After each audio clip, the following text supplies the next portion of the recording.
chef d'entreprise, entreprise 50, etc. Donc qui est adhérente à la CGPME Paris et qui par la même occasion est présidente du bureau de la CGPME pour l'entrepreneuriat au féminin Paris et donc qui va nous en dire un mot là-dessus. Alors Muriel, c'est quoi ce mouvement entrepreneuriat au féminin? Alors l'enjeu c'est de faire progresser l'entrepreneuriat au féminin.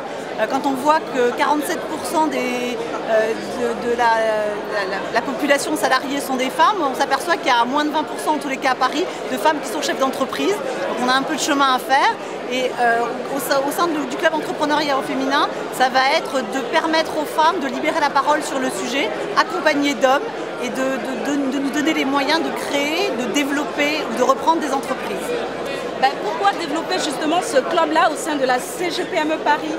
Parce que je crois que pour être entendu, il faut avoir un poids suffisant et qu'épaulé à la CGPME et épaulé par une organisation patronale, ça va nous aider à nous faire entendre. Et puis je trouve que c'est bien qu'une organisation patronale ait envie de développer l'entrepreneuriat au féminin. C'est vrai que ce n'est pas la majorité des cas, puisque aujourd'hui, il y a quand même plus d'hommes qui sont entrepreneurs que de femmes. C'est une thématique importante pour nous dans la mesure où le but premier déjà de la CGPME, c'est de défendre les intérêts des petites entreprises. Et on sait qu'avec les femmes, bien entendu, les choses bougent, les choses avancent. Donc c'est pour ça que la CGPME, avec sa caution nationale, a voulu quand même apporter une impulsion à ce mouvement.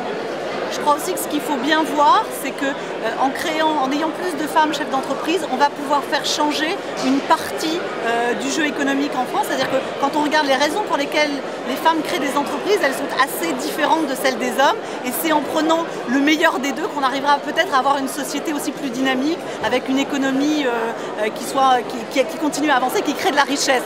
La façon dont on exploite la richesse, c'est vrai que c'est un peu différent entre hommes et femmes, mais c'est justement dans le mélange des deux qu'on arrivera à avoir quelque chose de vraiment meilleur.